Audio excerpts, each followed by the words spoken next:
today. What's up, Patrice? Patrice, What's up, everybody? how you doing? What's going on? You feeling safe today? What do you mean? From the Dirty Arabs? Yeah. Yeah. What are you gonna do, man? Yeah, nothing. Yeah. What are you gonna do? You're gonna can't control them unless you violate somebody's civil rights. Yeah, well, yeah. Long as I you think try we got to to start doing some of that, though. Live with them. I love racism.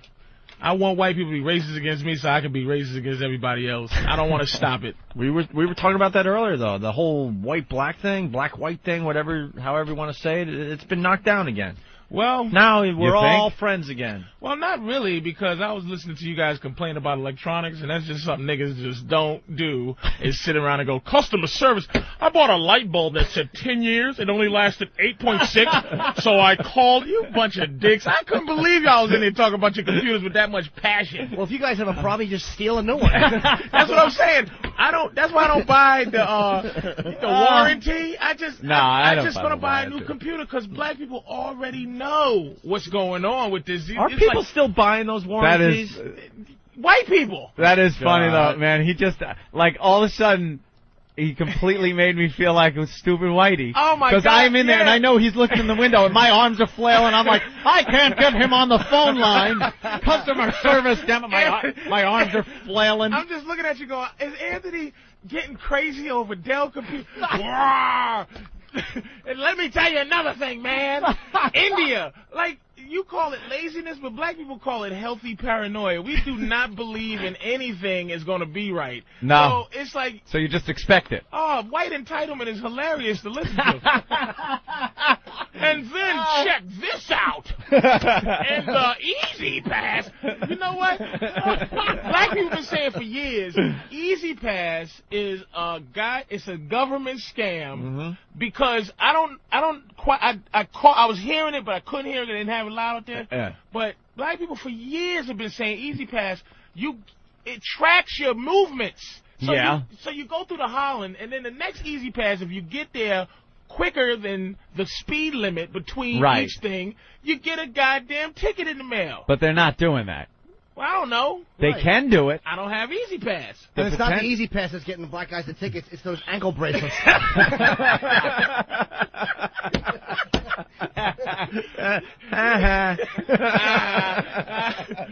Good. See, I don't want to take that away from Norton, so I can look at an Arab funny every day. Right. I want Norton to be able to say ankle bracelet jokes, so I can look at that. Because the racism's there, so you might as well be able to have a little fun with it too, with the Arabs. And I want to see if a black girl's missing in Aruba.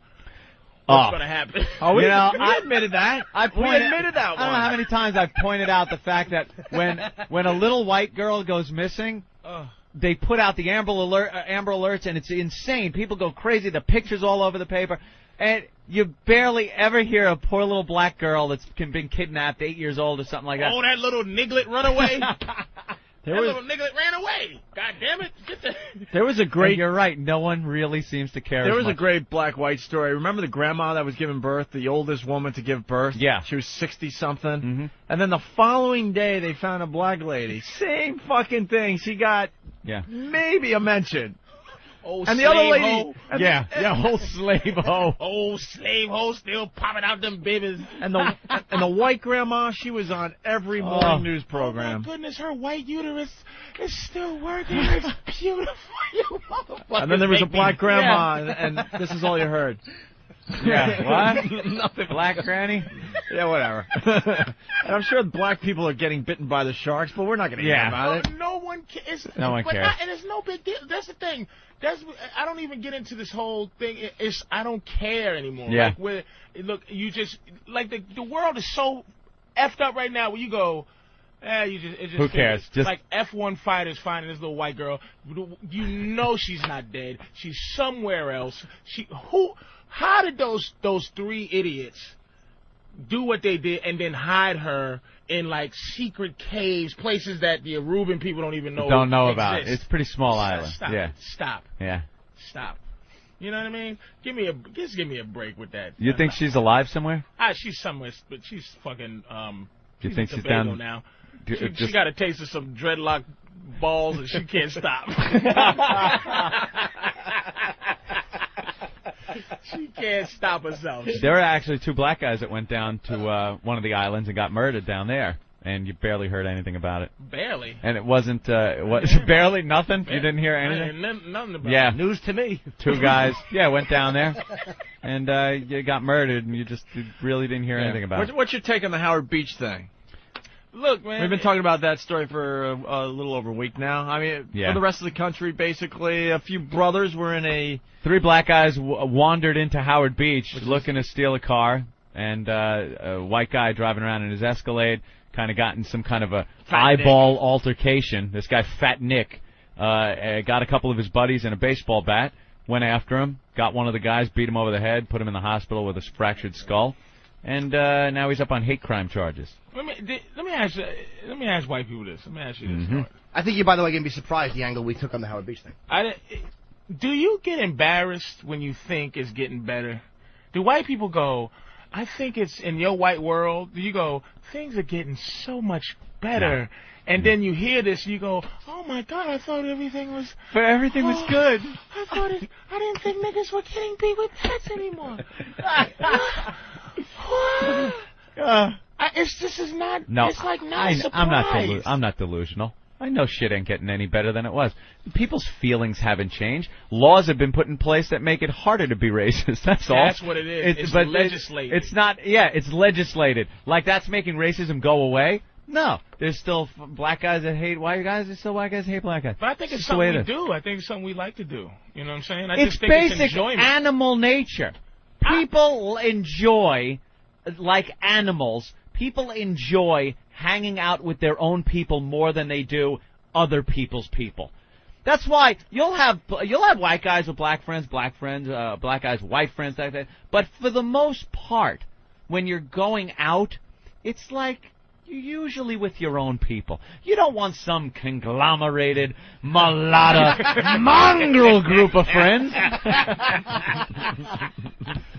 Both races will be destroyed in such a movement. I guess that's true, because I consider myself a friend with Opie, and anytime I try to hug him, you should just look at the face. The fear, I don't like hugging. Why not? Fear. First of all, you could squash me. I'm gentle when I come He's up a on big, gentle bear of a hug. You know what? And Opie, you know how Opie's great? He doesn't even hide, like, how uncomfortable he is. His whole face mushes in, like, are you ready to goddamn hug me, motherfucker? I hate hugging big guys just because, and I don't care what friggin' color you are, just for the fact that I come out as the bitch in the relationship, and there are times I put my foot up, like I'm hugging, and my foot goes up, and I'm like, I am a little bitch in this relationship. I make friends with the fake black people. Why? What's fake black people? They're fake black people. Like Earl? Earl's totally a fake black. You think you're hanging with one of these ghetto brothers, and you realize he's just as white as us. He's just safe. Yeah. He's you want to feel like, hey, look at me hanging with the ghetto bro. You want Sinbad, not Fitty. And then as soon as Earl and I are walking down the street, and a real brother is coming the other way, he's just as scared. he's just. I remember this kid in high school. In other words, Drew Boogie. I remember this kid in high school. He was the black kid. I played basketball, so. And this one black kid on our team he acted like he was... One black kid on your basketball team? No, we had, I mean... Oh, okay, this particular... Yeah. It's a little town called Paradise. Come on, it was Green Lawn. It must have been at least 2. This guy had everything going that the ghetto had going. He had the styles, the movement, the talk. He would walk those halls, and quite frankly, most of us were like, a little intimidated by the guy. He had it. It looked like he had it, right? So we go and play, I think it was Amityville, which is, you want to talk about... oh, yeah. A black neighborhood. It's the real deal. Amityville, where the house is. Amityville, New York, seriously, is a black neighborhood. That's South Amityville, though. That's kind of nice area. Beach houses. We're talking North Amityville. You're talking Disney. Yeah, in order to get through the Amityville horror, you have to go through North Amityville. Oh, okay. Which is much more of a horror show. Oh, my goodness. Whoa. But, so this kid... Lock your doors. So you get the idea. This guy, had this image like he was a badass motherfucker from the ghetto, right? Right. So we go to Amityville to play these guys, and then first of all, there's a curfew in the town back in the day. Right. And we had armed guards that got us armed. I swear to God. Really? a police officer, whatever. Okay. That's not. This is all not surprise. You know. No, not a surprise. Because story, our basketball team was mostly white. Yes, right. There was maybe 2 or 3 brothers on the team. So we had guys that escorted us from the bus to the locker room to the bench where we played, and they were behind us. And it was I'm not gonna lie, it was a scary, scary scene when you're not used to this type of thing.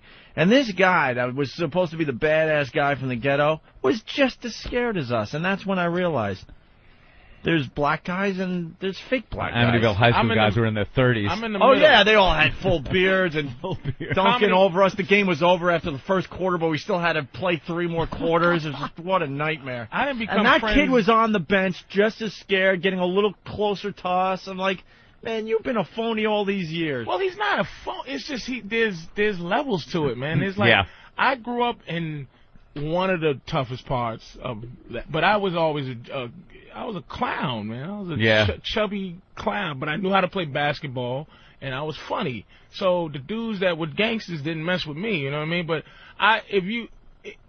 I know I'm comfortable around that because I know how to get around, but I'm not that. I'm not, But I didn't have white friends until I started doing comedy. Like, being funny keeps you out of a lot of shit. It does, man. Really does help out in school. You don't get beat. There's those little cliques that go around, the jocks and all that bullshit in high school and stuff. And I was pretty much on good terms with all of them. Because you was funny. And if you picked on the right, like if you wasn't a bully with your funniness, like I went after everybody, you know what I mean? Like Norton goes after everybody, and I know Norton probably took a slap back in the day. No, I didn't get beat up much because shut up. I didn't. Leave him alone. All right, I would run.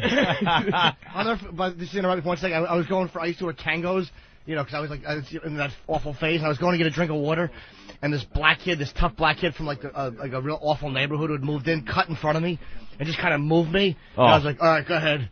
Like I was. All right, go ahead. Like, you're giving him permission. 2 gangsters getting a little water.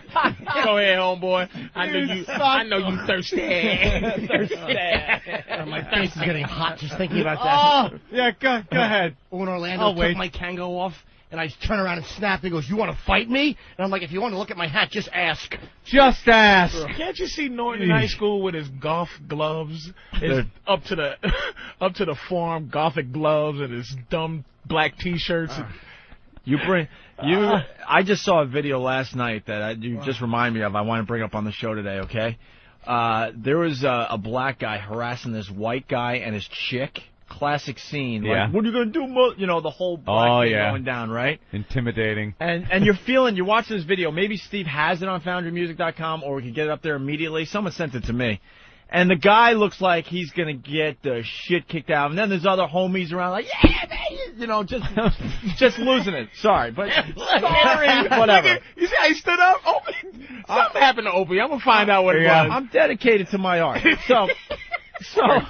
But the whole scene, it's just the guy with his chick, and now he's being harassed. I don't know what he did. Maybe he deserves it, whatever. And this black guy squares up like, come on, we're going, right?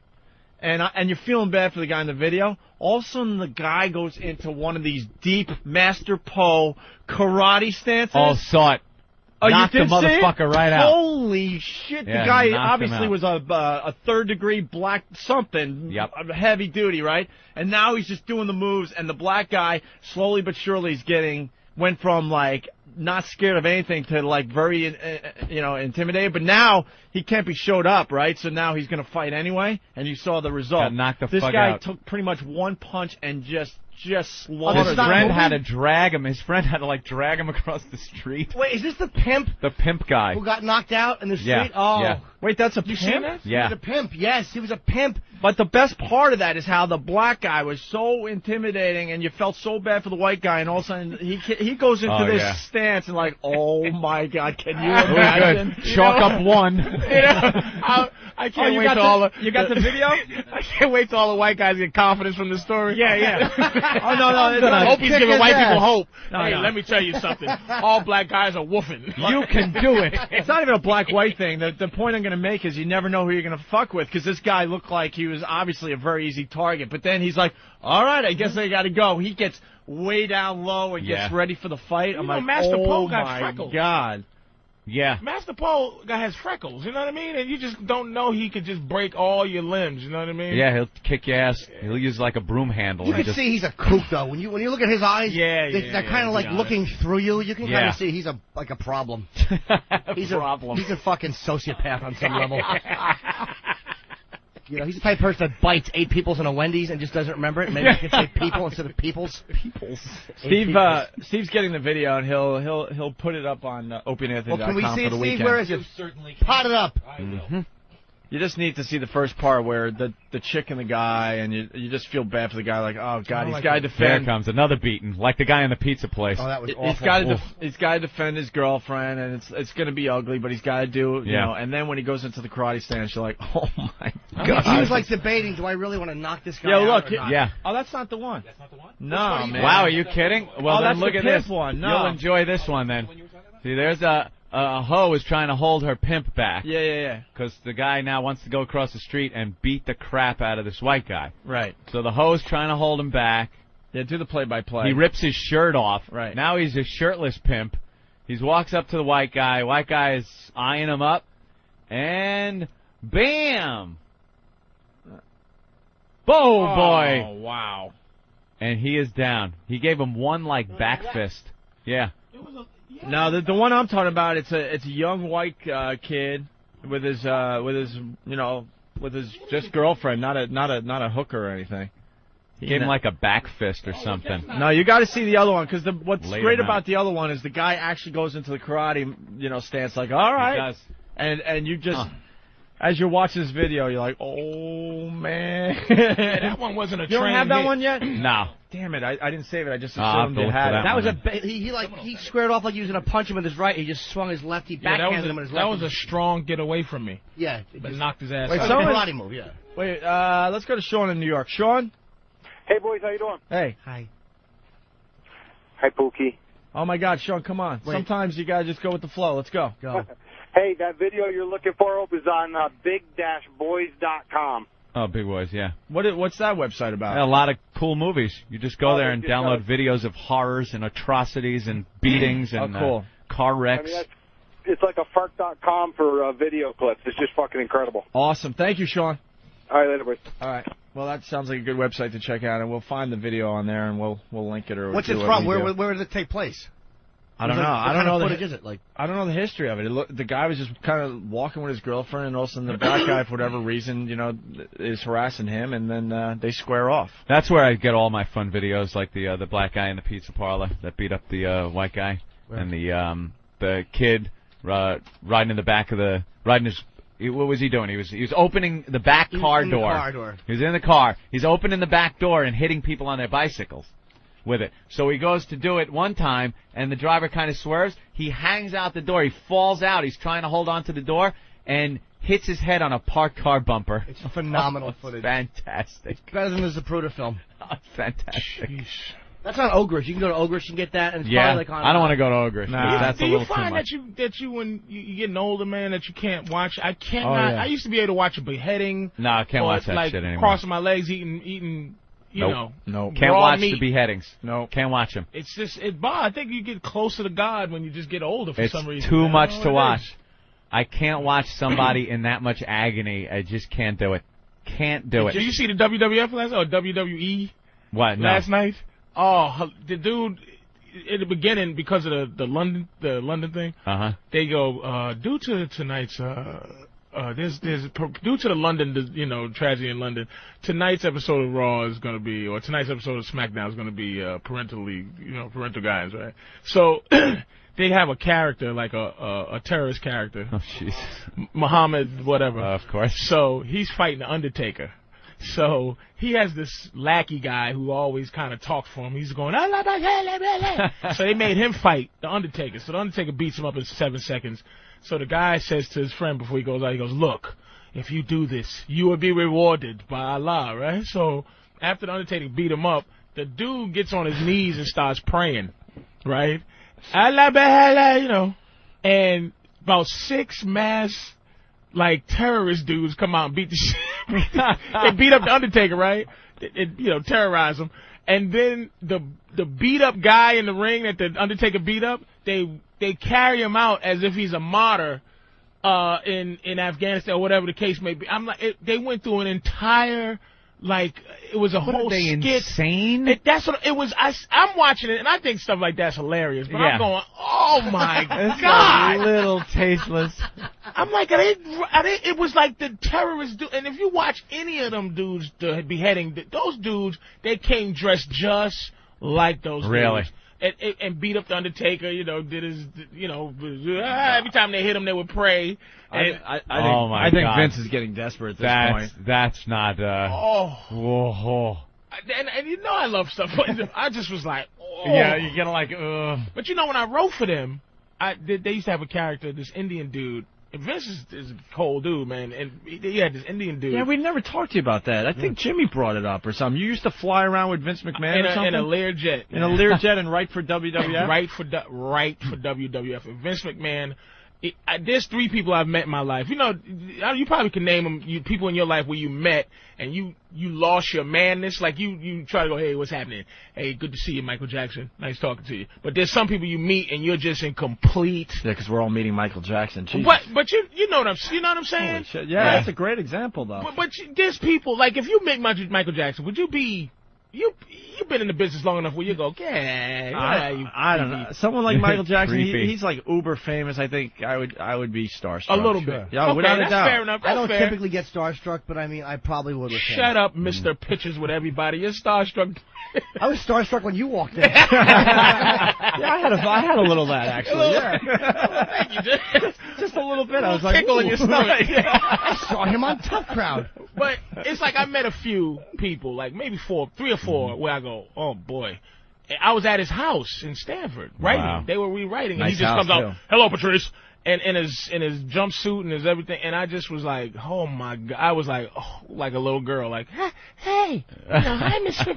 Yeah, we've had him on a few times, and he's a powerful dude, man, but he's a cold dude. Now, this one guy used to have a turban.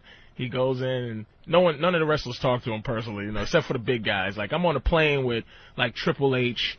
Everybody else got to drive their like Hyundai Sonatas from town to town, but like Triple H, Undertaker, those guys, they get on his plane. So I'm in the back and watching this whole thing go down. And this guy with the turban, he goes, listen, my family says, please, can you stop making fun of my turban? Because my people, Tiger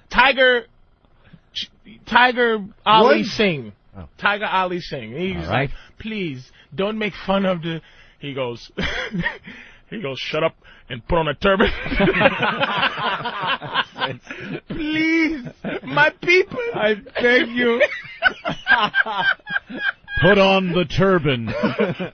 Like the Jerky Boys dude. He's just like, my people. He's like, I don't want to hear that nonsense. Get out there and put on that stupid turban, you jackass.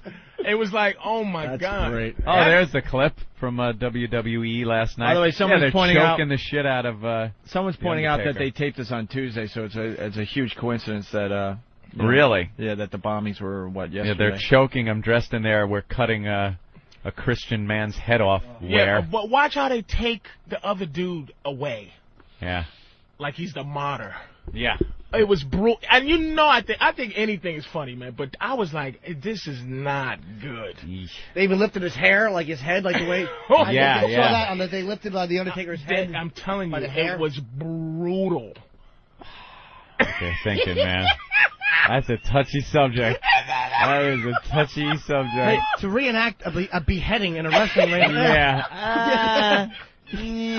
Hey, were you responsible for some of the legendary storylines on WWF in recent years? One that comes to mind? No, I was fourth man on the totem pole. They have a kid there, this young white kid who's the boss. But if I'd have stayed, I just couldn't deal with what they're asking. I couldn't do that little Learjet with them, and I just couldn't do it because they're very corporate. You have to be committed to their cause. And I just wasn't committed, you know what I'm saying? And I got fired. What's her name? Stephanie fired me like 6 times. Really? She kept calling me back and firing me, but she doesn't realize comics just get fired. So she goes, you know you're fired, right? I go, yeah, I understand. I do understand. You know what I mean? I'm not gonna. What would you get fired for? Because I had a show. Yeah. And I said I can't make it. And she's like, what? You're committed? Yeah. They want 100% loyalty. I was like, over there. I met Steve Austin. It was good enough. Like the thing, what I took from it is like how powerful Vince McMahon was, and like how The Rock was cooler than he should have been. Yeah. Like he was just too accessible. I didn't want him to be that accessible. Just like a regular guy. Hey man, hey, how you doing? They were real regular guys, and they kissed the writers' asses because the writers make up scenarios. They make them, yeah. For them to become whatever. So this little white kid, he has these giant roided up dudes like kissing ass. And he's like, was he good? What he did? The kid? Yeah. He must have been because he was Vince's right hand dude, man. You're fired. You're fired. Bye bye. Do they write scripts or just storylines? They write everything done. Really? There's some who get leeway, like Kurt Angle, the biggies. They can talk. Yeah. They can say words that aren't there sometimes. But the other guys, But they stick to the script. do not play around with that, man. Wow. He runs that with an iron fist. He's behind the scenes, sitting there when they come out with the explosions. He's there, like, all right, blah blah blah, blah blah blah blah, blah, running it. The director. All right, here it is. Oh, you got that one. Finally. All right. I don't mean Make to be sure finally. this one ends up Eric, on Opie and Anthony. Get it up on opieandanthony.com. So you got the... Yeah, check this out. So this is the video I was talking about. A white guy with his blonde, good-looking girlfriend. Yeah, look at that. There's a bunch of guys, like, harassing him. It's not fair. It's only one black guy. Yeah, they look like white guys. Yeah, what's going on? Well, it turns out to be... Oh no! Oh shit! You are in trouble when that guy pulls that karate shit out of his hat. You are in trouble. Look at this black guy. Now he's scared. He doesn't know what to do. Look at him. Oh no! Look at him. He's Oh like, boy! But he knows the black guy now knows he can't back down. Right? Oh no! So he's looking around like, how do I? How do you get out of this one?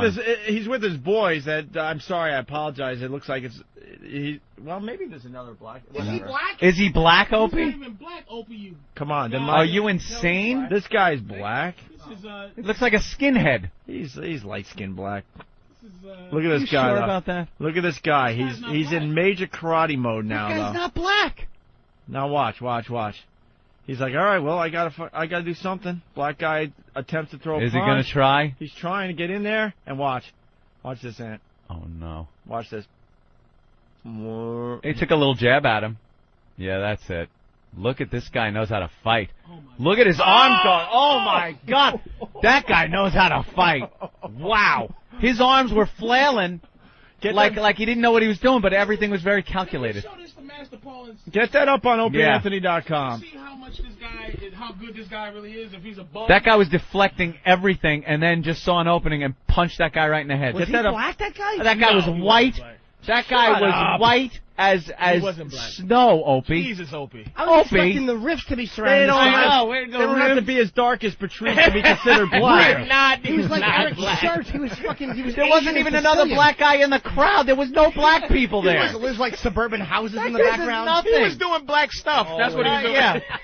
That guy's black. He was like, I'll knock you out, sucker. Thank you. That guy is not black. Oh, wait, it's South Beach. He just has a good tan. Where did you get that he was black? That guy's black. God I don't know damn. about that. He's a skinhead. I'm gonna sue on behalf of all black people. That guy's some black. But the point You're I'm making, racist. the point I'm making, it looks like the karate dude is in deep shit, Yeah. and all of a sudden he goes into karate When he mode. goes into that And stance, you just get that. You know the guy no. is just looking on. Oh, damn it! Why did I pick this Why guy? did I pick on this guy? But no one goes into a karate stance, so you're going, this guy doesn't know karate. You 'Cause think- who does a karate stance? Well, that's what the guy was thinking. 2005? That That's what he was thinking. That was what the guy was thinking at Look first. at him. He's blocking everything and comes around with that right and lays him out. Lays out that alleged black guy. That white black guy. I understand Oprah's angry at the Jews Wait a that beat minute. up Reginald and Denny.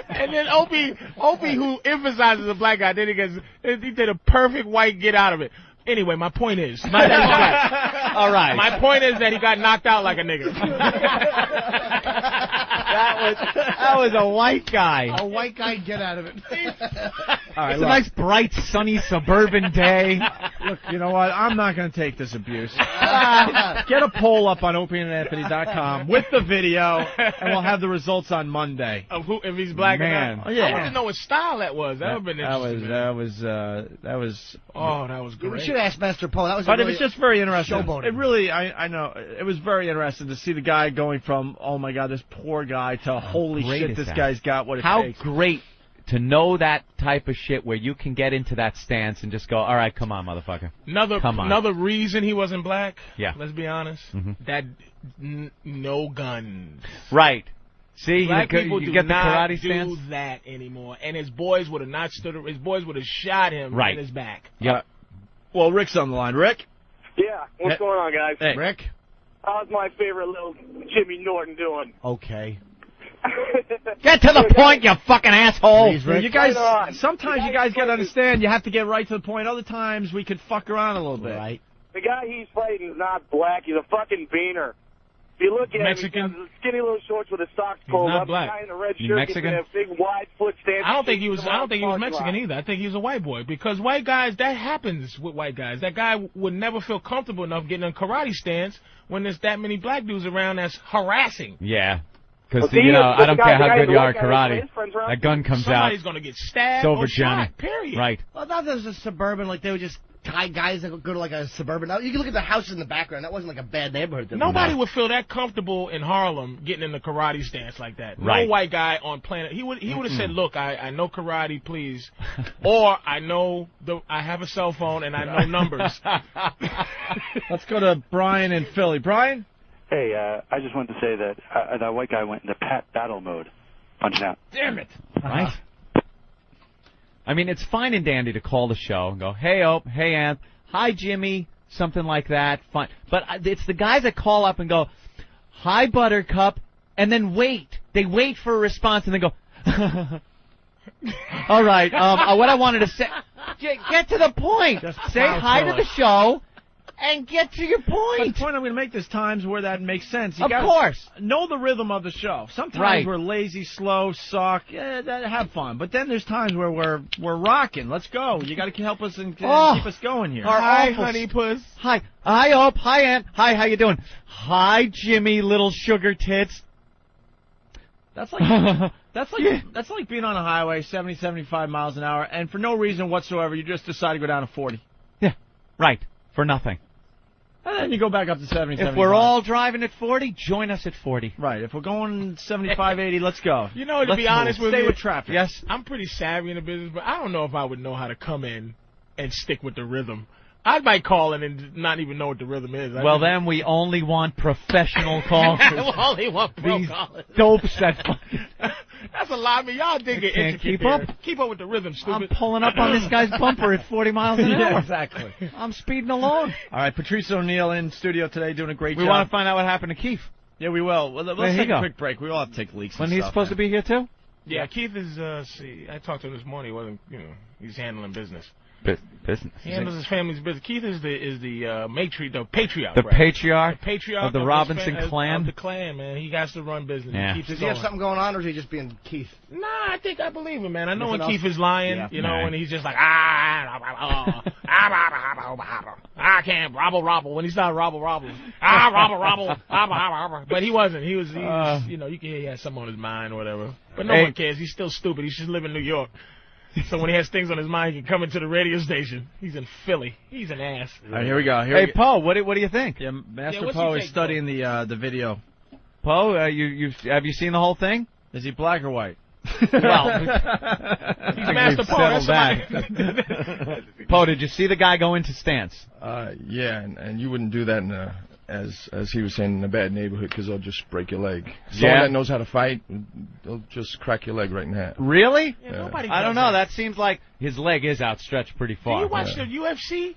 No one does that. No, they get together and just tie people in a knot. But the guy got the job done in the end. Because they can all fight, though. He knew he was fighting some street fighting guy who just was going to box him a little bit. Those guys at the UFC can all do that. But he did like a whole thing with his arms, and it was like, uh-oh, now you're in trouble. What was his style, Paul? I believe it was either wushu or, Kung Fu. Kung Wushu. Fu. Yeah, wushu. I like the wushu Kenpo, right? pork. No, wushu. It was wushu. Yeah, it looked like it because he had a long stance. Yeah. And when he was shooing the blacks. and if you noticed anything, if you noticed, fucking awful was funny. That's my job. Come up with the bad ones. Thanks, Patrice. He was wushuing. now the strike at the very end, Yeah. was not calculated. No? No, it wasn't. He What was he doing? I saw his arms like was swinging. flailing, But but he was in a blocking, defensive though. mode. well, he was blocking a yeah. lot. Yeah, he was. And then it looked like that right came out. It looked a little That looked on calculated. purpose to me. Yeah. I don't know fighting like I don't have a Pono's trained fighting. eye. Yeah. A lot of people are now seeing the video because it's up on opieandanthony.com, and they're starting to say that looks more like a lucky shot. Yeah. Really? Mm-hmm. I don't know. A lucky white guy. Let's just say at least he's mixed. Yeah. He's not a black guy. No, that is absolutely not a black guy. No. And know it's that. not a black area because no one feels No. that comfortable getting in the stance like that. Nope. I don't know. You might Unless- in an area if you're No. scared, you might do that just to try to like intimidate people. Why do that stance when you can spend that time running as quickly as you can away from? Because you got your chick, which find them. Hey, sorry. The dude was a sitting duck because, he was there with his He chick. could have got killed, man. It was probably the chick that got him in the situation. Yeah. She was probably. She said, "Look at that black guy," and the guy wasn't black, and it pissed him off. That's why pimping has to come into focus here. Baby, keep your effing mouth shut. It's when we're easier to walking. smack your bitch than it is getting in a fight. Exactly. Keep her in Just line. go shut up and smack her. Keep your bitch in line. Bitch, shut up. Yeah, ladies, we spent a lot of time with you acting like we're the toughest thing going, but the reality is we're the biggest wimps going, and Jesus. please don't get us in trouble out there. Especially with people that are supposed to be black. Holy shit. Might be Mexican. How many times have you had, your girlfriend or something, there's some kind of traffic problem, she's beeping your horn obnoxiously, and then they turn around and there's little old you behind the wheel, like, thanks. Or they blurt out stuff like, go fuck yourself. And you're, now I'm the guy. Now I might as well have said it. Your girl's not. Your girl's Nah, not a she big don't mouth, say right? that. No confrontations like My that. brand new In the movie girlfriend's not a theater, big mouth either. she said something in the movie theater once. Yeah. So why don't you shut the fuck up to some Hispanic woman. Damn it, Sean from Jersey. And she was with a whole family, and her boyfriend, the Spanish woman's boyfriend, my girlfriend said, "Why don't you shut the fuck up?" Because it escalated to that point. And she went, "You what'd you say?" And the boyfriend went, "Uh-oh, you put her in battle mode." I was like, And I did what any self-respecting guy would do. Got up and left the theater, got the manager. No one. I want the manager. Customer service. Customer service. Customer service. My movie-going experience has been ruined by this Hispanic woman. If One your moment, teeth please, are under sir. the seat in front of you, press 1. Your girlfriend is being raped. Press 3.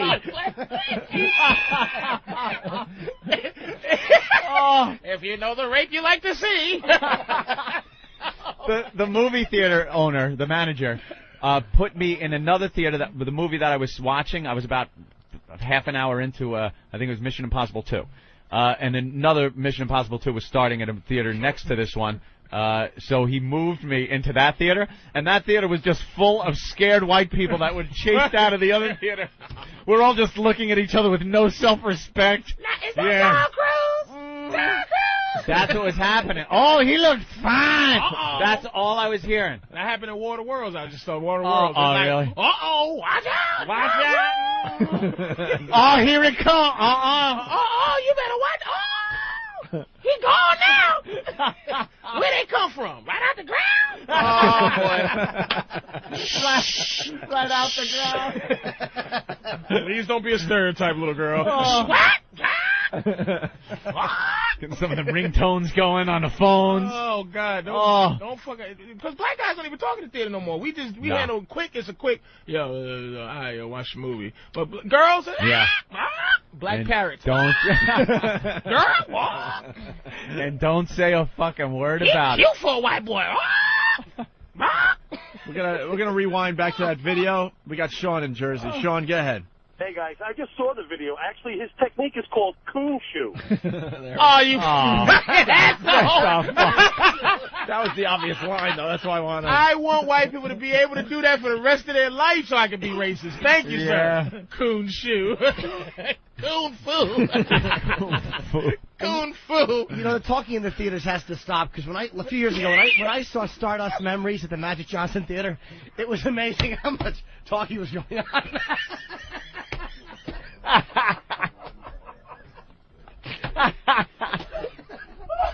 The Magic Johnson Theater. Oh. God damn. Oh. Stardust Memories at the Magic Johnson Theater. It is just a chore, though. Some of the things. What's all this slow music? What? I used to go in Brooklyn. I used to go to the movie theater in Brooklyn. It was just a nightmare for me. And now I go to Great Neck, and it's just full of Jews, and they don't talk during the movie. They just sit there and watch the movie. Although I did see Downfall, which was a little odd watching it with a bunch of Jews. And it's that Hitler, sucks too when there's no Hitler bunker movie. Emotion at the theater either. I mean, War of the Worlds was the people. Why would you see it? It was like parrots in there, but it was still. You know, you need that. You need that energy. You need that. Yeah. Was it a good movie? We're hearing I'm gonna be honest with you.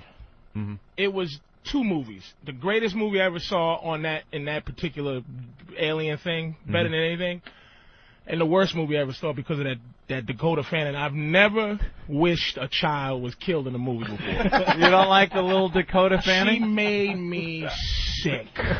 She's adorable. She is. There's nothing childlike. Like there was no childlike. Well, I know. She's very like adult. She's a 30-year-old She's woman like, trapped Daddy, in a... Daddy. Yeah. Like and Tom Cruise was so good in the movie because he was so a non-hero. He was just trying to keep his kids alive. One is calling him by his first name, and he's trying to get him to call him Dad. And the other one's like, Daddy, are we going to live today, Dad? It was like you could see that when they said cut, she was going, Steven, did I give you what you needed on that particular... She's like that on every... On the award shows, you watch the award shows, she gives speeches. She's like a 30-year-old woman trapped in a 10-year-old body. She ruined the movie for me. Really? I'm telling you how bad she was in that movie. You ever seen any other movies she's in? The De Niro one? Well, the horror movie there with De Niro? Didn't see that. Saw Man on Fire, and she wasn't bad in that because she was kidnapped through the entire movie.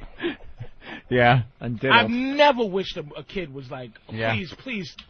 I'd like to see her in the Jean-Benet Ramsey story. That'd be great. Her with that little cowboy hat on and a garrote around her throat. Is that just wrong to say that about a kid? Yeah, it probably is. Yeah. Like, but not her dead as a person, but in the movie, just have her killed. Just get rid of her right away, early on. The aliens, Daddy. Right. Well, we're going to continue with Patrice O'Neill. Are we plugging anything? I'm doing Caroline's tonight with Voss. Ooh. Voss and Bonnie. Oh, what time? Right, the dynamic duo. I don't know, whenever Voss crawls out of Bonnie's asshole for 5 seconds, we're going to do a comedy show. So I want to go down there 12:30. tonight. Oh, you're doing the late show? The late show is me, Greer, Voss, Bonnie, and whoever comes through. Oh, tonight's a Friday. I thought it was Thursday. I know, I'm thinking Friday. I thought it was Wednesday, actually.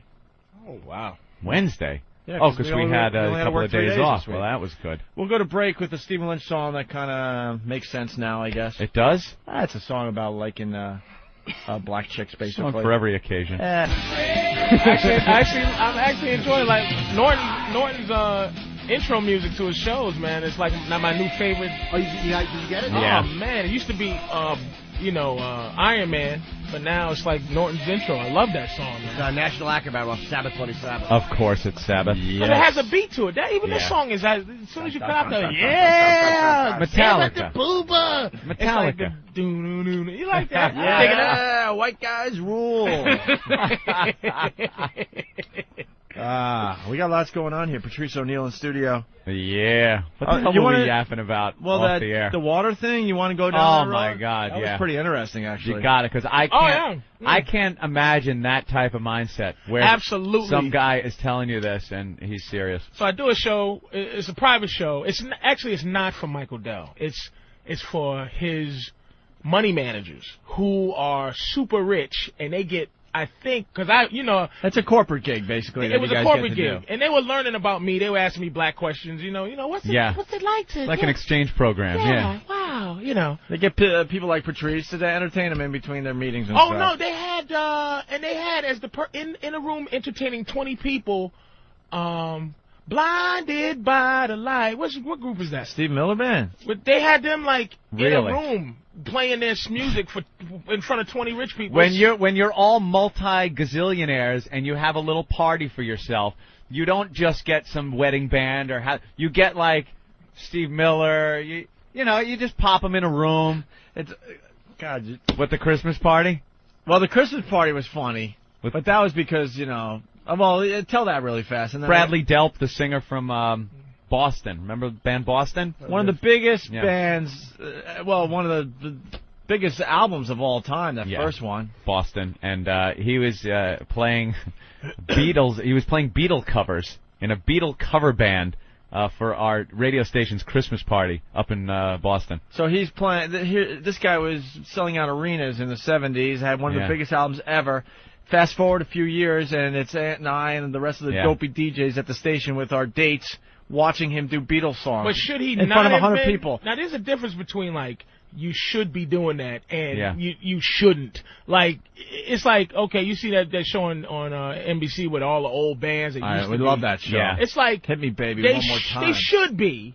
So maybe the guy from Boston should be doing that because he can't help it. You don't have a career. You don't have a career. He said we talked to him. He said that's what he wants to do. If he's still got the royalty money rolling in from Boston, and he's all set for life, and he likes Beatles tunes, and wants to do that. By the way, God bless him. In all fairness, he does an unbelievable job too. Of course he did. And then he's got a great voice. End of the night, and could sing a tune or two. He's up there drunk, just singing. I helped out. And I got to say I sang with the singer from Boston. Yeah. How about that? Because by the third set, no one's paying attention because it's a Christmas party. Everyone's hammered, and here's this guy that used to be a rock superstar. Arenas in the 70s, yeah. I want to be detached enough to just go make money. That's why I'm just not. I don't have anything because I can't get detached. I get depressed. You can't get detached from what though? Meaning I can't. I should want to just go perform in front of a bunch of rich white people every 5 minutes. Hey, baba doo bop, ding bop bang. Man, it was like a guy who did Dr. Evil guy. He did that, and he gets paid, and he just walks around like Dr. through it. $1 million, and he got paid and left. And I'm trying to. It was really him? It was impression. Whatever. Real fast, John in Astoria. Let's get past this. Go ahead, John. Hey, what's up, guys? I just want to let you know it's not Steve Miller Band. That's Manfred Mann's Earth Band that sang that song. Oh, is that it? Yeah, he's right, too. Just felt like correcting you. All right, thanks, John. Bruce redid it. I think Bruce did originally, and then Manfred. I don't know. And it was like, so I'm in front of these rich. I mean, they're like Michael Dell was the richest of all. I mean, he's $20 billion, and everything. $20 billion with a B. $20 billion with a B, and it trickles down. Like, I was asking so many questions, like, how did you become this rich, And his whole thing, you know how he became rich, because you're talking about him today. Yeah. He cut out stores. That's what he did. He just, he built the computers for $600 and sells them to you for $700. Because he doesn't have stores. Doesn't have stores, doesn't have blah, blah, blah. That's why he's worth $1 billion. So I'm in room, like, if somebody in there was worth $3 million, and I was talking to him, he goes, yeah, I own this business that I'm worth $4 million. And I'm like, Jesus, you're like, hey, nigga, right? I'm like, you're a joke, you poor son of a bitch. So I'm talking to this guy, everybody in there, Lear jets and da-da-da, and they're at the table. And it's fair enough. They're going to ask me black questions. Some ask them white questions, which was much more important, you know what I mean? Like, saving money and things like that. And I'm like, look, I'm just trying to. I just bought a plasma TV for no reason at all, just because without a warranty. So I go to the dude. He goes, "Yes." I said, "What do you do?" Well, I market different ideas. Like I met the guy who owns the rights to what's the Skycam.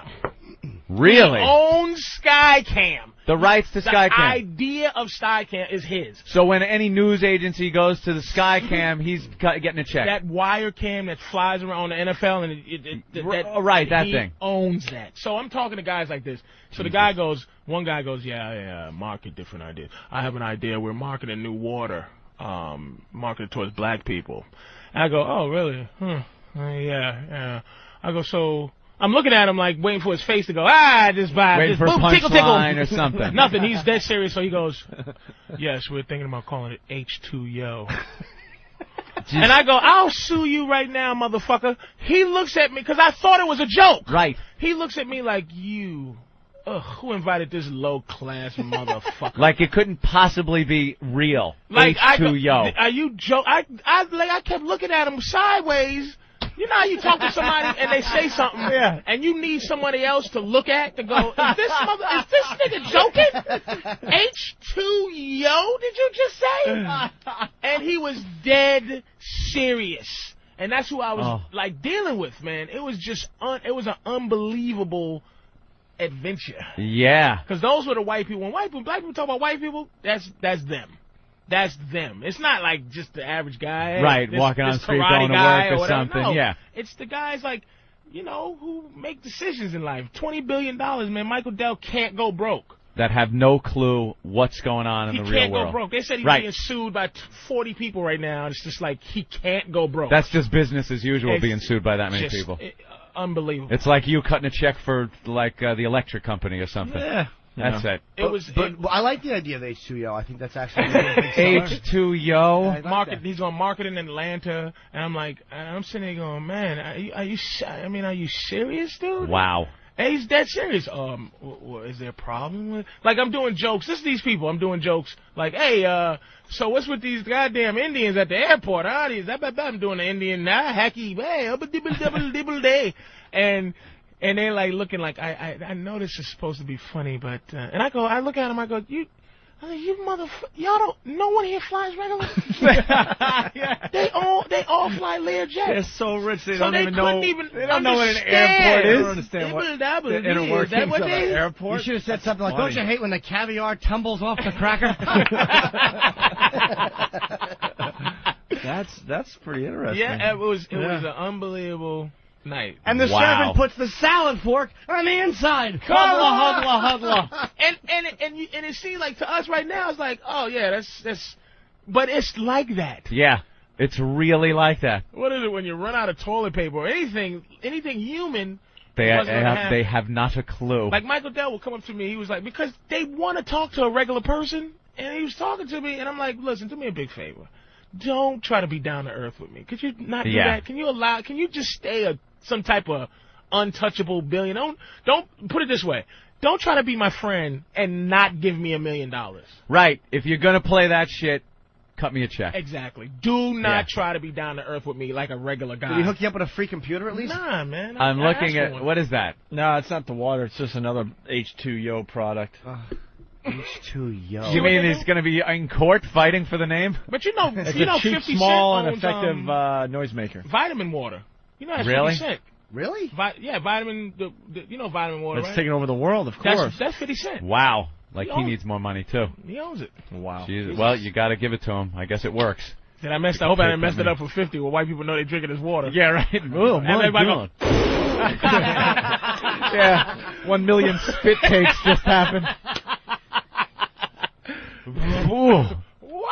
All right, we got some other things really fast. Anthony, we're doing this Assault on the Media contest. As long as you don't tell me Biz Markie owns Smart Water. It's the contest is officially on. The month of July is the Assault on the Media contest. I think I saw one last night online. Yeah, that's the one I'm going to acknowledge here. It's Buffalo Paul. He's in the lead. Yeah. A hardcore fan of the show, a pest, loves spreading the virus in many, many ways in the Buffalo area. He's a true pest of the Opie and Anthony show, Anthony. Well, Buffalo Paul struck WGRZ-TV in Buffalo, an NBC affiliate, early, I guess, yesterday. He executed a flawless assault on the media, they're saying. Yes, it was. Actually, the video's up on opieandanthony.com. No one got fired either. He got assigned behind reporter Claudine Ewing. Photos and videos are up on opieandanthony.com. And the pest who pulls off the best assault on the media will win an XM MiFi and a whole bunch of other cool stuff from the show. We're still trying to figure that out, actually. We want to do concert tickets or something, but it's a national contest, so we got to figure out the prizes. But definitely a MiFi for the best assault on the media in the month of July. And Buffalo Paul is certainly in the lead, okay? I'm looking at it now, and look how he got the names in there, the faces. He moves the sign so you can see. the name. And Great job. And he's wearing a official Opie and Anthony Spread the Virus T-shirt, Yes, Anthony. he is.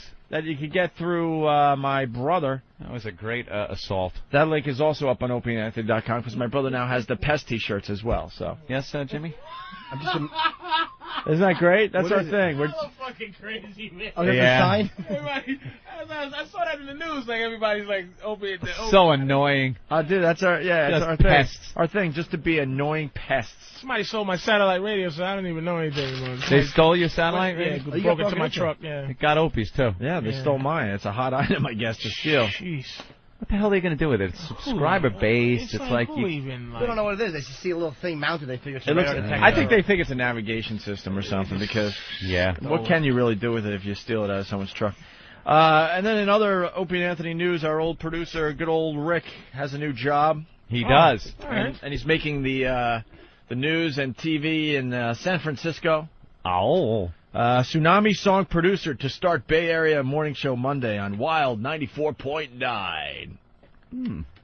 The Morning Doghouse got canned for making offensive comments, and there's an even more controversial personality taking their place. At least there's not many Asians in San Francisco. Yeah, what the fuck is he thinking? Jeez, he went to, like, Actually, it's not Asian even- headquarters. Actually, it's not even his fault. They decided to hire him there, and we wish him luck, obviously. But yeah, there's a huge. I didn't even think about that. Giant. San Francisco. Yeah. So San Fran. San Francisco. San Francisco? Yeah, that's where it is.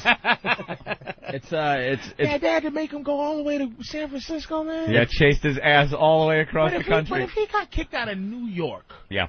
which is, the worst place you could be in terms of people and what they'll deal with, he's went to PC San Francisco. I know.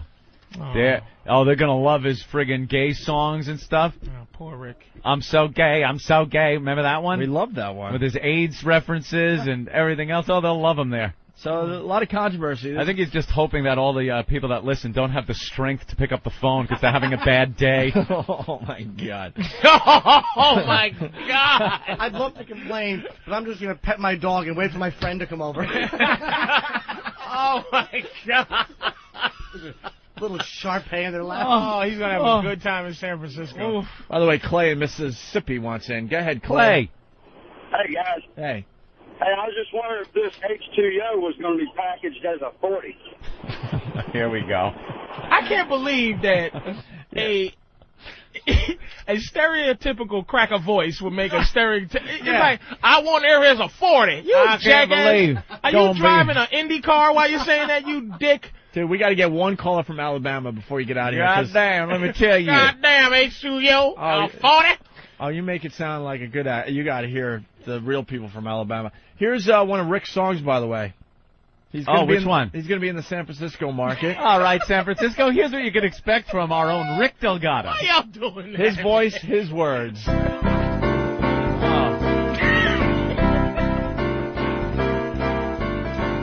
We're all gangs, kicking T-N-R-A. T-cells low, we got the HIV. Welcome to Frisco. It's a great way to lose some weight on our way to Christopher Street. Why don't you have him cancel his ticket to San Francisco? Dead in days, lesions all over my face. Pound my eggs and grab some AZZ. You can watch my life wither away on our way to Christopher Street. And how does he go? On our way to Christopher Street. On our way to Christopher Street. Wow. Oh my! How do you get past one verse? Right. Like he's brainstorming. Wither away. Yeah, lesions. In all I think fairness, he wrote down AIDS key phrases. dude. In all Like fairness, we love that sarcoma. song. It makes us laugh a lot. Oh. But we You just got him fired. I You just got him picketed. Oh, they are not going to play that when he gets there, I'm sure.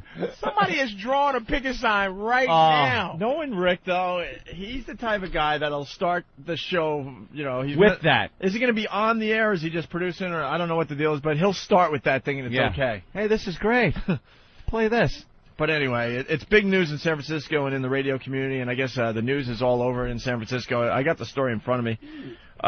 So Rick Delgado, the twice-fired former producer of Opie and Anthony, and Miss Jones in the Morning will produce Strawberry in the Morning starting Monday at 6. Strawberry in the Morning? Delgado was the guy behind broadcasting a couple allegedly having sex in St. Pat's Cathedral. Really? So Miss Jones is going to San Francisco, too? No. Just they all copy each other. So I think he was saying that he's the former producer of Miss Jones' show. Is going to San Francisco. Okay. For the Strawberry? What? Strawberry in the Morning. Oh, is that him? Strawberry and the Bum Rush. Oh, Strawberry's not even a chick? No, Strawberry's a guy. Oh, God. I was ready to say Strawberry's hot. Thank God I didn't say that. Because there's a chick in the picture. So I'm assuming she's got to be Strawberry. Let's see. Delgado was the guy behind broadcasting a couple allegedly having sex in St. Pat's Cathedral and the one who created a song that made fun of Asian tsunami victims. Now, that song was funny. Come on. Go find your mommy. Yeah. Everyone knows it now. A tree right through your head. All they did was just list real facts. Right. Put it to music. There's a big old wave.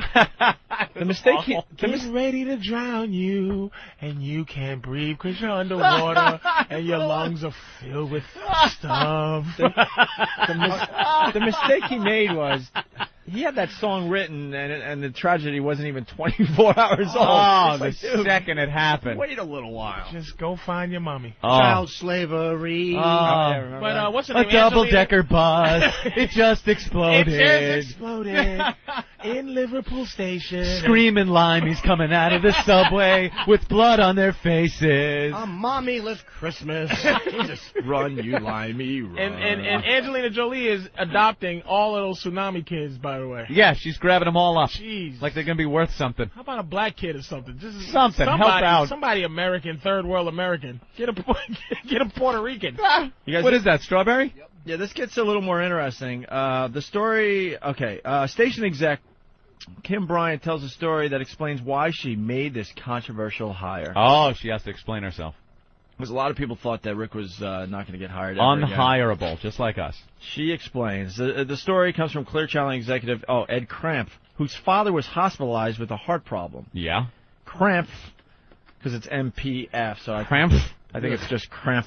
Cramp. Was in the hospital room and say his own name. Cramp was in the hospital room and saw his father looking worse. He told a nurse, and the nurse said his father looked all right. Then his father went code blue and had to be treated immediately. The next day, a nursing supervisor told Cramp that they would have another nurse take over his father's care. But Cramp said no. He wanted the same nurse, the one who had learned his lesson, to continue caring for his dad. Oh, I got you. So the guy that learned his lesson is going to do a better job. Because he learned that lesson. Because he learned his lesson than the new guy you bring in that hasn't learned his lesson. And then they wanted Rick to carry out his fucking his bedpan or something. I thought they wanted Rick to write a song. He went code blue. Breathe, you fucker, breathe. That's it. Wow, that's very profound. Join Rick Delgado as he judges with his CD called Obvious. But then it goes on here. That's an important story for all of us, said Bryant. This is Kim Bryant. The best person for the job may be the one who has learned from his mistakes. So says Cramp. It's a gutsy move by Bryant, the highest-ranking female in local radio, who oversees 11 Clear Channel stations, including blah, blah, blah, blah, blah, blah, blah, blah. Clear Channel hired Rick? Yeah. Wow. I wish there was more women like that in the business. Yeah. She's pretty cool. I can't hate her for that. That's a good move. Dude, I applaud them. I give them credit, you know. I mean, Did you guys learn your lesson? Well, no. No, you know what? People think we learned our lesson because, we're not sending people into church to have sex. But it's not even about learning a lesson. We're just as big of douchebags as we were then. But now we're just a little smarter. Yeah, we'll just get fired for something. Yeah, that's what I'm saying. I want at least a little more time where I'm getting a paycheck coming in. That's about it. Yeah. And then we'll blow it up by sending. Oh my God! You can't really You can't figure out who's offended by what. Of course. There's some Delgado quotes. Oh, great! And he loves the spotlight, so he's loving this today. Brian says Delgado and the new show featuring local DJ Strawberry and Faye Carmona Last in Miami, will be more community-oriented and listener-friendly than the Doghouse, the show they're replacing, which she said got to be more about the host and the community. Uh-oh. In a surprising interview. Surprising. Oh, boy. Should I your snap hat. in? Should I snap in? I took my seatbelt off when I went to the bathroom. I think I should buckle in for one of Rick's comments. Rick was always known for his ridiculous quotes to the media. Remember how he described our show? That's legendary. Yeah. If you're not listening laughing in the first 20 minutes, then this show isn't for you. Thanks, Rick. In the first 20 minutes? Thanks. We have inside jokes that people that have been listening for 2 years don't fucking get. There are people that will finally start start laughing. Yes, 2 years later because 2 years later they finally get one of our together. stupid inside jokes and or then movie realize references. how brilliant we actually are. We make movie references no one understands until they see the movie a year later. 20 minutes, give him. Thanks, Rick. Yeah, this show is never about trying to hit him with a laugh right away. It's a whole thing that goes on. Dare I say it's a culture. It's an Opie and Anthony culture. Yeah. So here's a surprising interview. In a surprising interview, Delgado said he thinks he was misinterpreted and wrote a song that was only in bad taste but not racist, even though it used an epithet for Chinese people. Epithet. He said he won't do that again because, and I quote, "I like their food and want to eat in their restaurants." Jesus. Oh, see, he just doesn't learn. At least wait for first day on the job. He's not even working yet. And listen to this. He also recalled that shock jock Howard Stern called him a scumbag. Oh, yeah? What? When did that happen? I don't know. I really don't know.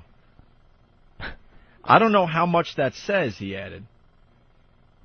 Does he remark that Ben Sparks also called him the same thing? Yeah. On a daily basis? Hey, Rick got hired. Come here. Ben and Steve obsessed with Rick. Absolutely obsessed. I don't know what he thinks he's going to do in San Francisco. Steve's probably gossiping already online. Oh, Chatty man. Cathys, all of them. Y'all are really silently getting this boy's career destroyed. Oh, yeah. Oh, he's finishing San Francisco. Nah, he'll be all right. We love Rick. Yeah, I do like the kid. And But when the he does first a good job. Sissy, come on, when they play the Tsunami and they play this song, the Sesame Street gay song. Oh, it's over. Brian said he would be monitored closely to make sure it didn't happen again. And then Christine Chan, executive director of the National Organization of Chinese Americans, said said her group will also closely monitor the show. Oh, great. He's sunk. An Asian woman. You know, they have a great sense of humor. Yeah. Where's his other song? Asian women are like Which song? kings I'm of so the- gay, of, I'm so gay, I'm so gay. That's old school. Damn. All right, and then I guess you could comment about Rick's hiring. Yeah. Because that was an online article, and then, you could comment about the articles you read. Of course. Here's a couple of the comments. Clear Channel has some nerve to hire him in a market with a huge Asian population. Ah, there you go. He must have agreed to work for pennies, or Clear Channel is pretty darn desperate. As a 21-year-old male, I'm boycotting Wild 94.9. 21-year-old male said that? He wrote darn? Pretty darn desperate? No way. No way that's a 21-year-old guy that wrote that. The next comment, San Francisco will love Rick. He's just right for the people there. Oh, what does that mean? I don't know, but then the next one is the one making me chuckle. This morning show will be so good, I can't wait to tune in. Tell him Fred. Really? People are commenting. That's great. What in the world is 94.9 thinking? This is preposterous and unthinkable with the horrid rap sheet that this guy has had. The Bay is home to diversity and the appreciation of different backgrounds, genders, and ethnicity. This decision will not only lead me to boycott the station, but to also tell other members of the Asian community to beware of what has come about to this station. No one needs you. Bear in mind, Asians really don't have much of a pull. And they're not. Listen, they do not. That's what I couldn't understand from the Hot 97 thing. It's like, when did Asians get fear power? When did we start worrying about? When did that happen? Like, what do they buy? What do people market to Asians for them to destroy a show? Exactly. Besides very small condoms. And fucking bowls for their hairdos. But SARS masks. Yeah. Only thing that Asians make me laugh is that when there's an Asian with an American first name and their regular last name, like Jacqueline Wu, Arthur Chien, Teddy Cho, line 3. Peter Cho. Yeah, what's that all about? Teddy Cho, line. Oh my God. Marty Yang. Marty Yang. Let's go to Marty Yang for the story. I don't Stop it. You know it's a white dad and an Asian mother. And Yeah. I don't want to lose all my culture. All right, we'll keep the last name. Marty Yang. Hello, yes, this is Marty Yang, and I like to say, what? Marty? Yang? Stop it. Your name's Marty. Spell your name. 2 squiggle lines, 4 bricks, and a question mark tied in a knot. Yeah, all of a sudden they got like fear power, where people now, you got, watch out, they're going to boycott. Yeah, How can they boycott? I mean, not to say they can't make. I mean, they got people fired from the but I mean, it's a lot of them, but they're not up there yet. Like the top fear goes to Jews. I said this before. I think black. I think black. Black is second. No, I think black is first. Absolutely not, man. Not in society. Jews get you fired. Black people make you nervous, and they could get you fired. You come off looking like a racist, it's worse than coming off looking like an anti-Semite. Absolutely not. No, I think way. I think and so. Show business, I got to agree with Patrice. I'll tell you why. Because when you look at Marlon Brando, the Jews run the business. Well, yeah. Well, but Marlon Brando said it wrong. But what he was saying is every ethnicity has been stereotyped. The blacks, the Italians, everything but Jews. He's like, you never see that stereotype portrayed in films like you would blaxploitation movies or The Godfather or Goodfellas. You never see that Jewish stereotype. I would have to agree and say that that's the most. You think if there were 3 Jews walking in Howard Beach and one of them got beat over the head with a bat, do you honestly think there'd be an outrage and marches and Reverend Al type? Different kind of.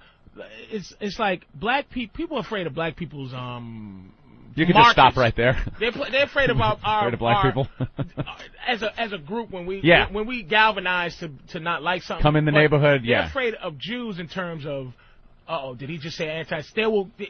I think celebrities should be more afraid of Jews. Maybe the average racist should be more afraid of black people. We'll give and take. I think as far as maybe I'm just thinking more on a personal level as far as radio goes. Let's say radio. You should be more afraid of Jews than black people. No, I'm with Patrice. I think no. Yeah, you know why? Because if there's a Jew that's in charge of the radio station, let's say, he will definitely take it as. Yeah, let's just say there is. The CEO of this company. He will take what is being said, even if it's negative as far as Jews go, because it's working, it's getting ratings, and it's making money. Let's just say. But you're talking about the one Jew who's making them. The one that's making the decision whether to pull the plug based on complaints. Like your Howard Beach thing, I think if you hit like no one likes the curly Q Jews, the ones with the coats walking around. People just want to see them get beat on top of their stupid top hats. The Hasidic. The Hasidic. The Hasidic. With the curly fries hanging from the side of them. The Hasidic. On the top of the stupid Give me that dumb top hat. I think we keep going. We're going to find out what's worse. You know what? But it's like, look, I agree. Black people in terms of, like, that's why, like, Abner Louima, Amadou Diallo, this is why. Now, look, I tend to believe that those particular cases are worse than Rodney King. That's why I feel. Right. Shot 41 times and the plunge in your ass. But they're African and Haitian. Right. They're not, they ostracize themselves from black people. When black people get on your ass, it's serious business. But we get on your ass in terms of a social, in the street level. Oh, you did this to a black person, so a cop choked a black kid, so we're going to come after him, galvanize. But when it comes to this, show business or one guy saying something and it's anti-Semitic put on it, you're done. But blacks can get it in the news and keep shit in the news and pressure it over the long haul where you are, you just whittle away at the bosses wherever you are, and you wind up getting your ass thrown out of there for something you said. Or the only difference with Howard Beach is I don't think that Jews being beat up would tap into that white guilt, and I think that's a big problem with because there's such a history, like the liberal whites get so guilty, Mm-hmm. and I'm not blaming all liberals. I'm just saying that white guilt comes out, and that's why, because black people don't really fire you. They complain until the white people running it fire you. That's basically the way it is, and it taps into that white guilt. Well, look what happened. I think the black guy that beat up Yankel Rosenbaum, he just got out of Nelson. Yeah, beat him up. He beat up a Jew? Beat him up. This guy Yankel a Jew? Killed him. Well, he like they did make an error at the hospital too, and he wound up dying. They didn't find a stab wound for hours later. Oh, really? You know, so they were saying, he's just complaining. That's what they do. Yeah, my side. I feel a pain. Oh, always complaining. The man plunged the knife into me. God. Oh, my. Well, you're finding the stab wound. My shoulder hurts. Gives me pain, but I don't want to complain. Jesus. Just a stab wound. Just a stab wound. But he just recently got out. And I think if it was the other way around, and it was reversed, I think if a white guy was getting out of prison, you'd hear a little more about it. Like, why is this guy getting out? He killed a black guy. You know, why? I think in those terms, you get more flack from the black community. White guilt again, though, because Leonard Nelson's black. The case is, you're getting less flack. Look at this 1,000-year-old white boy they just not putting up for the Mississippi burning thing. Yeah. It's like... What is that? Some now, sorry Negroes. Here's a little something for you. Little something for you. Here's a little something, Negroes. Time to rejoice. Oh, praise Jesus. They locked him up. They locked him up. And finally, Gene Hackman is happy. William Dafoe is happy. That's what they did the movie for. That old guy. He lived his life. Who cares? He's 9,000-year-old racist. Yeah, He's a cantankerous old fellow. They're gonna shaking his fist at the cameras. You know those white the prison gangs. They're gonna make him an honorary like Buddha. He'll be the head muckety muck. We got us a hero coming in today, boys.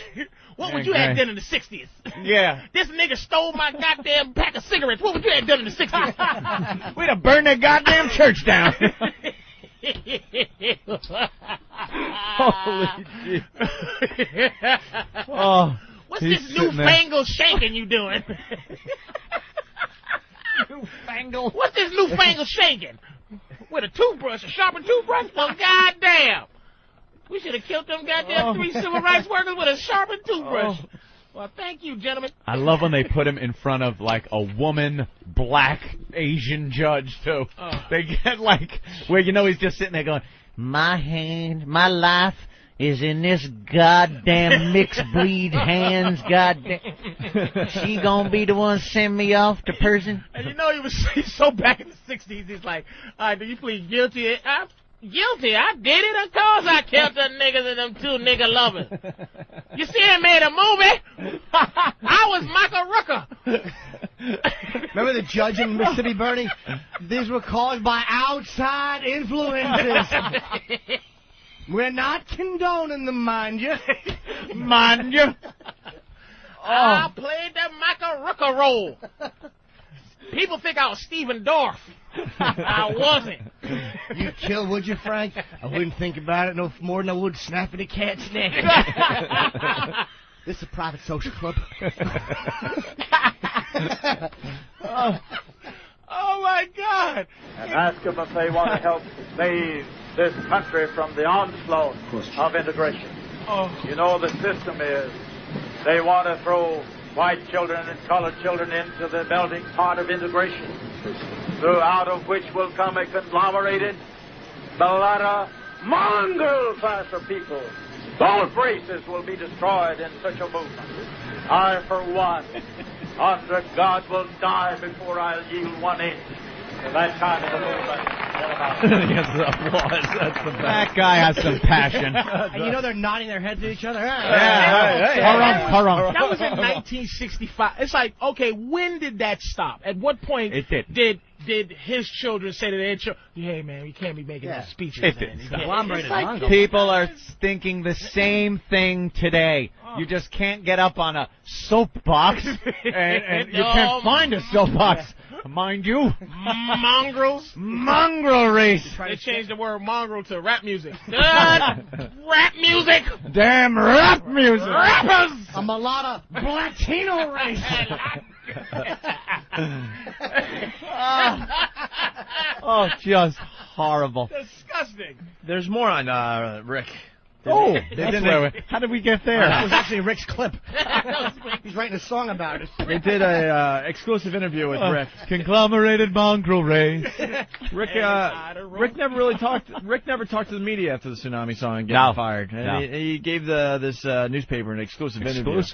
You know the deal with the Tsunami song. I'm sure even the new listeners heard the controversy. Mm-hmm. Our old producer wrote a song going out to this Tsunami victims. Got himself fired. In an exclusive interview with the Mercury News first reporter on MercuryNews.com, Delgado said his earlier actions were edgy but misinterpreted. Of course. And added that he wouldn't change his act very much for the new station. That's good. Smart thing to say going in. Jesus, Rick. Smart. Don't Shut change. up. I'm not going to change. Yeah. Sex in a church, Tsunami songs. Sure, why not? That's not what... AIDS songs. You got to learn your lesson in the end. You got to say, look, I screwed up. It went way too far. You know. Yeah. Or do what Aunt and I do. Don't say much. You don't say anything. And then once you get the job again, and you're here for a while, then you say, we didn't care and we're not sorry. There you go. It was a matter of bad taste, like a blonde joke, Delgado said, of the Tsunami song. Right. He's comparing a Tsunami song to a blonde joke. Yeah. Yeah, sure. How many orphan children does it take to screw in a light bulb? I don't know, 300,000? It's a blonde joke, sure. Same thing. Now blonde jokes and Tsunami jokes. Let's see. Same thing. Oh, man. You hear about the blonde that climbed a palm tree and watched her boyfriend drown? No? She owned it. When they saw that wave coming, I bet you the eyes got big then. They opened right up, those little slits. Whoa. Oh, what's coming? Wow, another classic Delgado quote. It was a matter of bad taste, like a blonde joke, Delgado said of the Tsunami song, which was set to the tune of We Are the World and made a joke of people dying in the December 26th tsunami. Delgado said the song was meant to parody a then-promised Tsunami song by Sharon Stone and Sharon Osbourne. His job is to say he won't be censored, but he will be, said Bryant. Yeah. Obviously, there's already tension because she's like, you know, the reporter called her and said, this is what your new hire said. And now she's like, he said what? What? What? Compared to Oh, what? boy. Well, his job is to say he won't be censored, but he will be. Oh, no, really? But in her head, she's like, what the What is this guy? Is he? Rick. And then she goes on, we are in it for the long run. We're going to protect our license, and we are here for the community and the listener. The Tsunami song, obviously, people got fired. Rick. How much influence did Rick have when he was working with you guys? On our show? I mean, to you guys. Like, did you go, okay, that's funny, Rick? Or did you go, like, could you go, Rick, beat it? I don't like that. Oh, beat it all the time. Yeah. Like, all you the time. just made decisions on what all you thought the was time. funny. That's why, you know what? He should not have been fired for the Tsunami song. His job is to, you know, as a producer, is to hand in stuff, and then the host, whether it was Anthony and I at the time or Miss Jones and that crew, then it's up to her to decide, well, should we go with this or but not? do all hosts have that? Did she think she had that? Dude, Miss Jones. That's why she's the biggest pussy in radio, and she will get destroyed now because she has been, you know, made out to be a phony. She's a phony. She's an absolute phony. Rick shouldn't have been fired. She should have been fired. There's no producer that comes running over. Could you see a producer running over, shoving a CD in there, and hitting play without the host knowing that it's going to happen? You mean in Taking Charge? Not on this show, I think. No, absolutely not. Right. Dude, play this! She was all brave that Hold you day. against the wall with his hog. She was brave that day. Like she backed that song and played it like it was hers, and even had a little rift with the Asian person on the. What happened? What happened? Just Ben walking in. Ben walking into the studio is hysterical. Is this kid black? We don't know what We don't know what he is. He's like that got nigga Seinfeld. hair, man. He's like that Seinfeld episode. White boy with nappy hair. What the hell's wrong with him? I'm just a white boy with good hair. No, you're. But you have there's you're something going on where you got. You're 1% black. You have some black in you. Something's going on. Yeah. Take you to Maury Povich. I hope you're a white mama. Yeah, you're 1% black. Did you ever look back into your history, your family history? Exactly. They did look big. Did your grandmother like hip hop? They haven't found any black people, but they found Thomas Jefferson in there. So. Well, are you serious? Yeah, swear to God. Yeah. So then, well, Jefferson's been known to. Wait, you're related to knock Thomas off. Jefferson? You sure it's Apparently. not George? Do you get anything for being related to Thomas Jefferson? No, bragging rights. Yeah. Yeah. He's been known to knock off a couple of slave girls, though, in his day. So I've heard. They came forward and said that he was doing that. So. Yeah, it's obvious. You got. So I got a think little something if you got some Thomas Jefferson in you, Wow. I think something was going on there. You happy about that, you little coon? Lucky me. You little moon cricket, huh? Porch monkey? Do you get invited to the picnic every year? There's like a Thomas Jefferson picnic every year. Yeah. I no. No? Oh. No. What? Any other family members with that hair? I have an uncle. An His uncle? hair just like me. Tom? On my mom's. No? Hank. Uncle Hank? Yeah. And he's got the same hair as you. He But does. everybody else has straight hair? My brother's hair is curly, but not like mine. Like Yeah? loose. You got a big dick? Yeah? It's a good Yeah, size. he Just wondering does. if He's a that. little scrawny dude. Oh, yeah, scrawny guy. All right, we're running out of show. We want to just wrap this up so we can move on. So so Brian had to defend, Rick's comments in the paper. Mm-hmm. People got fired. It was meant to be a bad spoof of celebrities and telethons. Delgado said, "My job is to put stuff out there and see what gets a reaction. Hopefully, people will get a kick out of it." Yeah, he got a kick right on his ass. And then out the fucking door. And then they talked to this Asian lady, that runs the Asian group out there, and she's like, the use of racial slurs is simply unacceptable, no matter what one's ethnicity is. And Delgado, who is of Spanish and Puerto Rican descent, said he thought racial humor was still acceptable so long as the person making fun of a race is of that race. Oh, What's your favorite racial slur? Mine? What's just the best racial slur? I think Gook is. I just think Gook is the funniest racial slur. Gook is going a right funny now. one. That's a nice one. I'm serious. And I could Sure be ain't the talking one I about use the most. I find Gook funny, but the one I use the most, when I'm driving and I'm cut off. You guys schooled me on this producer. I thought producers had power. No, they not don't. at all. I like to call somebody if they don't do what I want, like a lazy Keith. Ah, there you go. We only got a minute left. We got to get this live read-in for Hey, like the Paisano. song says, you'll love Paisano. It's a great restaurant right in the heart of Little Italy. You did Try this once Paisano before. of Mulberry Street. Huge portions. Joey feeds us all the time, you freaking Paisano in a classic candlelit restaurant. Perfect for a late night date or a romantic meal. Every single pasta Joey's on the menu canceling his is advertising, now by the under way. $10. You know what? At Paisano, mention XM for free and a glass of wine, and you get a glass of wine for free if you mention XM Radio. That's right. Authentic Italian cuisine made from an original old world recipe and the fun and romance of Italy in a friendly restaurant. That's Paisano. Open weekdays till 2 a.m. Paisano of Mulberry Street in the heart of Little Italy between Grand and Hester. Call 212-965-1188. That's 965-1188. And get a free bullet while you're eating with Salazzo. We love Paisano Phenomenal. on Mulberry Street. And he's got the tables out on the sidewalk now, so you can do a little people Can I watching. come meet Joey? Hey there. Hey, you might want to sit inside. Sit inside. Sit inside. Nicer tables inside. Hey, you want the eggplant? Patrice tonight, by the way, with Voss and Bonnie. I like it. At Caroline's, Patrice O'Neill. I'm definitely going down. So. Yeah, 12:30 tonight or something like that? And tomorrow. Patrice. And Sunday, 10 o'clock. Always a pleasure, my friend. Thank you, gentlemen. And, Monday.